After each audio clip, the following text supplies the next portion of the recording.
L'ingresso del Veneto in zona gialla da lunedì porterà con sé l'obbligo di mascherine anche all'aperto. Il sindaco di San Martino di Luperi, Corrado Bortotto, ha quindi scelto di non emettere nessuna ordinanza.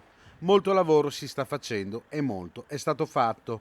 La protezione dei cittadini passa per la vaccinazione. Poi vedremo di momento in momento, in base alla situazione, se avremo anche capacità di sapere come stanno andando le cose, se intervenire con misure più restrittive, ma credo che quelle che stiamo attuando in questo momento siano sufficienti per il periodo.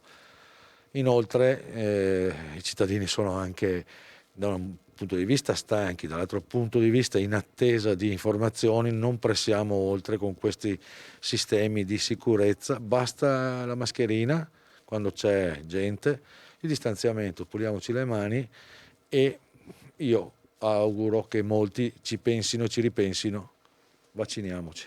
L'attacco informatico che ha subito l'ULSS 6 Euganea ha inevitabilmente creato disservizi ai cittadini.